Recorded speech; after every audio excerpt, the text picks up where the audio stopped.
This is how you make an AMV thumbnail in After Effects for your edits, or AMVs.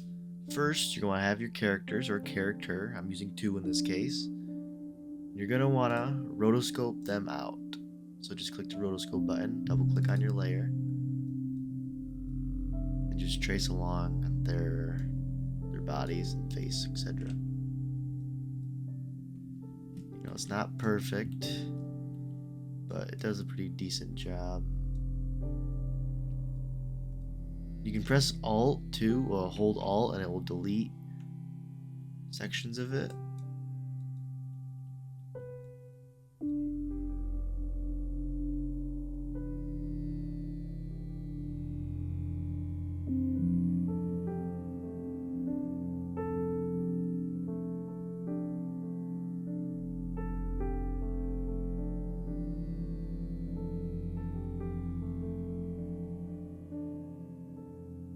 I think that's it for the most part.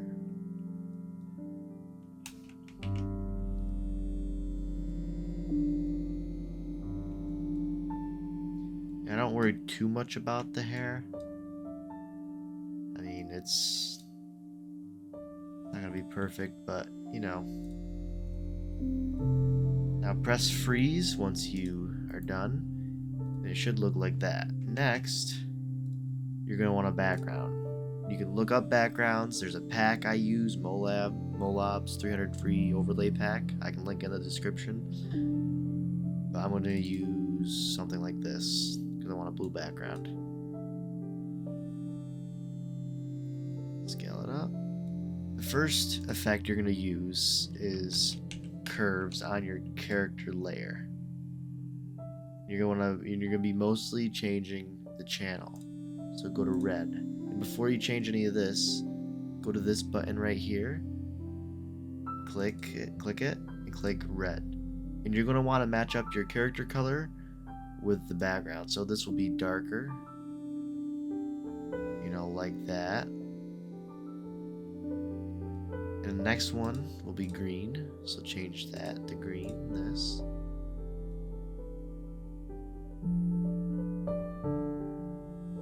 Now change it to blue for the last. And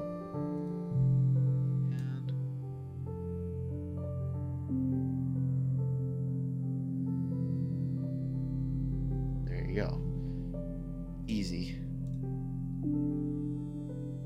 Now your character should be somewhat the color of your background. Pre-compose your character layer. Now the first 3 effects we're going to be adding are drop shadow, set matte, and CC composite. For the CC composite, click RGB only, turn it off, transfer mode, multiply, and that's it for composite. And set matte is fine how it is. And now for drop shadow, click shadow only. Now I want the light to be coming from the left side, maybe up in the corner. So that's where I'm going to be aiming my drop shadow.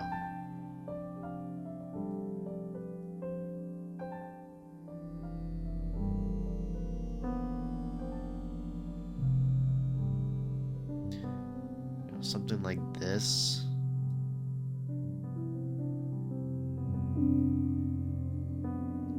Honestly, with 2 characters, I might have to rotoscope them out separate and apply their own effects to each other. But if this is just for 1 character, these settings, so.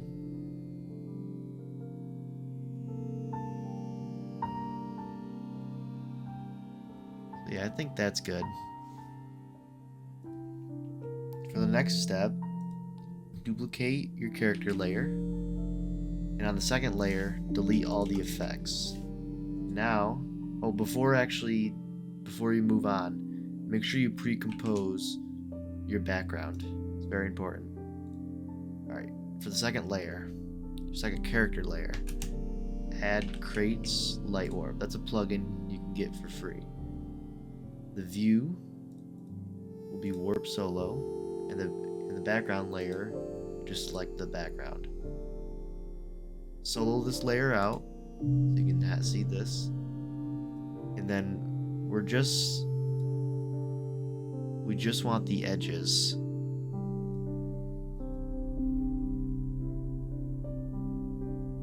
maybe, so like this, similar to this. Like I said, we just want the edges.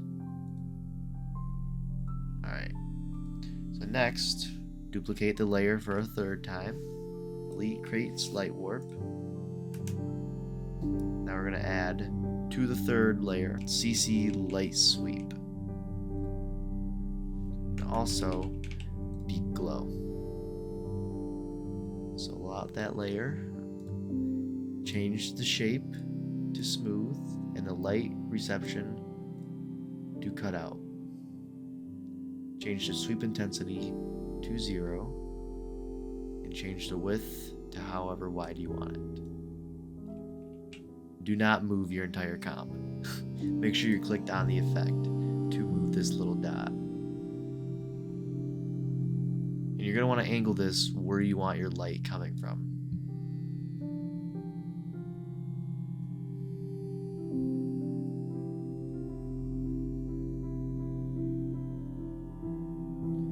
I say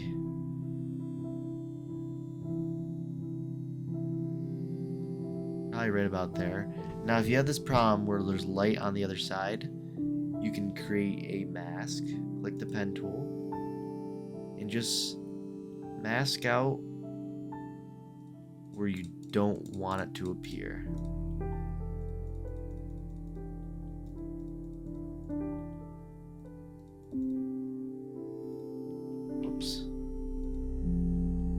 And if you have this problem, just go to masks and then press inverted.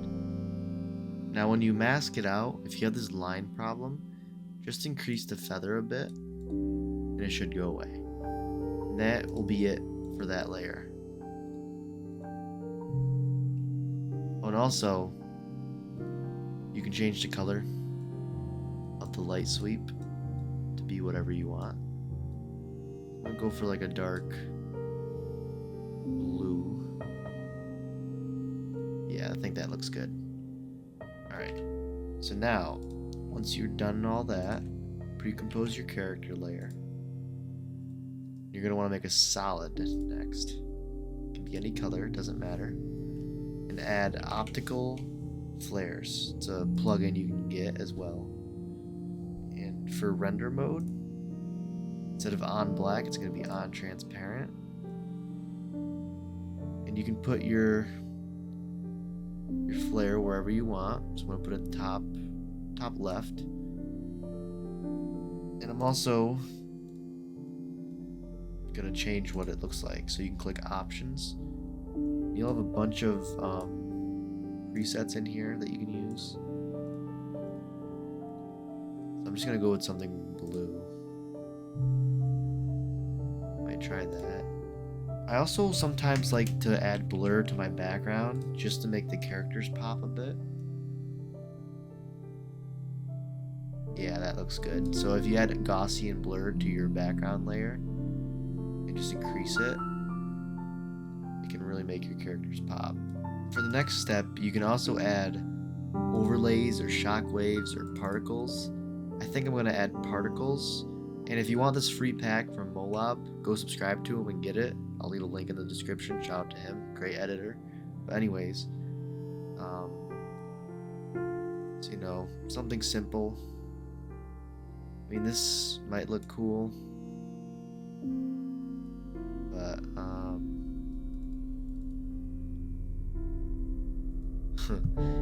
no.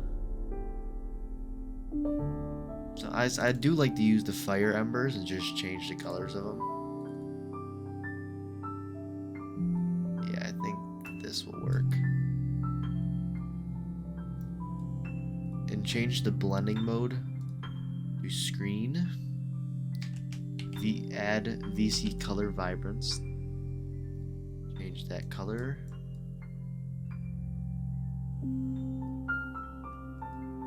And also add deep glow. For deep glow, you can also change the tint, which is what I'm doing.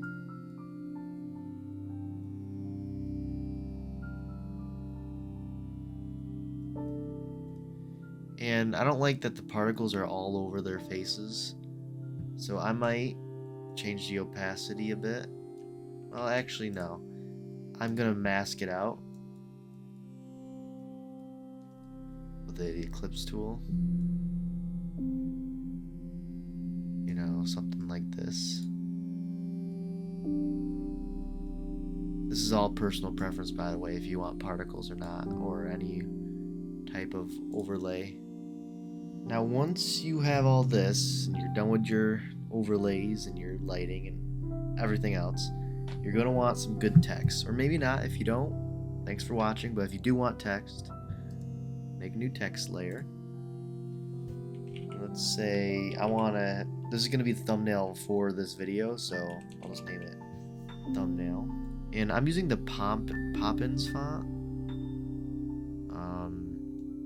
You can pretty much use whatever you want. So go font hunting, I guess. As you can see, just messing around with the size and shapes and stuff. I like to add warp to my text. Maybe make it like that.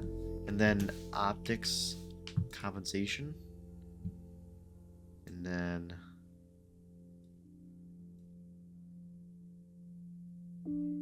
give it that, like, the wraparound effect. You know, you really just gotta play around with these settings to see what you like.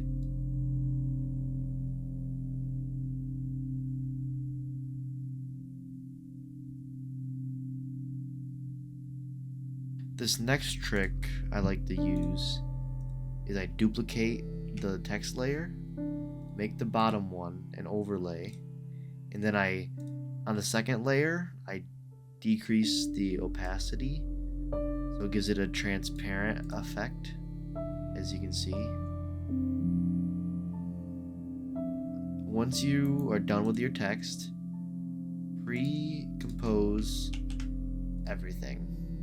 Now what you're going to add is ambient BCC plus ambient light. Now for the color,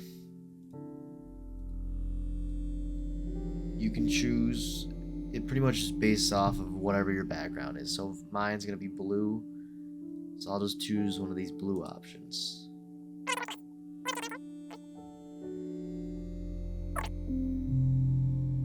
The final thing will be your CC. So add an adjustment layer. You can add looks to it. Colorista is a good one. Change the contrast a bit. Maybe saturation. You know, basic things like that. Also, brightness and contrast is a good one. You know, YouTube thumbnails need to be vibrant and bright to attract the viewer's attention. Just don't, I mean, this is a little overboard with how blue it is. So I might not even need contrast on this part, but you know, the brightness. Keep it vibrant. You know? Now, to export, for the export settings I use, I just turn it to a PNG sequence. Click OK, and then I render it. And that's all you need to do. But that is it. And I'd like to thank everyone for watching. I know I yapped a lot, but to get the point across on how to make a thumbnail. If you like this video, please like and subscribe, and well, thank you for watching.